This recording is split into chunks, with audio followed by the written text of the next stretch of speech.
మహనీయులు సామాజిక సమరసత స్ఫూర్తిని చాటిన ఎంతోమంది మహనీయులు ఉన్నారు.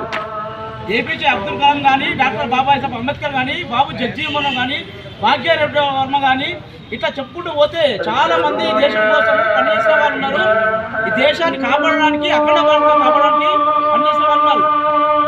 మొట్టమొదటిగా మన సేవా బస్సులో ఉన్నటువంటి దళితులైనటువంటి ఎస్సీలైనటువంటి చాలా మంది చాలా గ్రామాల్లో మన దేశమంతా కూడా మన పేదవాళ్ళే, మన ఎస్సీలే పనిచేస్తున్నారు.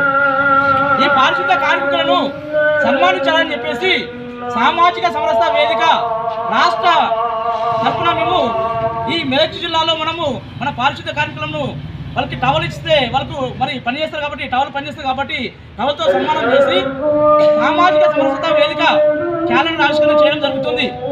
సామాజిక సమరసత వేదికలో భాగంగా లోకమాత రాణి అహిల్యాబాయి హోల్కర్ 300వ జయంతి ఉత్సవాల సందర్భంగా ఈ కార్యక్రమం జరుగుతుంది. దేశమంతా కూడా ప్రధానమంత్రి నరేంద్ర మోడీ గారు మనకు చెత్త బండి వచ్చిందో అని ఈ చెత్త బండ్లు తీసుకొచ్చింది ఎవరో?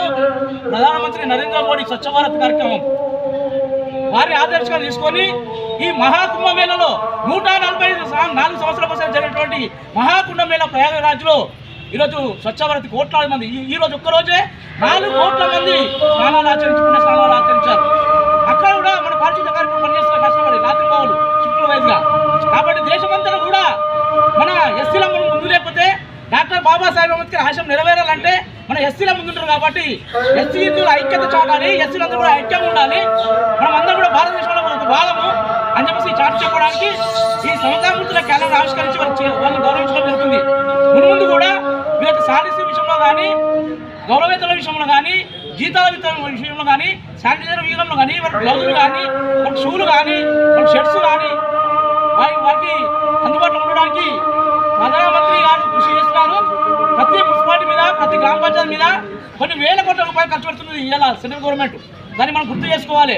మరి ఎవరు వచ్చినప్పటి నుంచి మార్పు జరుగుతుంది, 2014 నుంచి మనం మార్పు జరుగుతుందని చూసి మనం దేశ ప్రజలందరూ గుర్తుపెట్టుకోవాలి. ఈ మహనీయులను గుర్తుపెట్టుకోవాలి.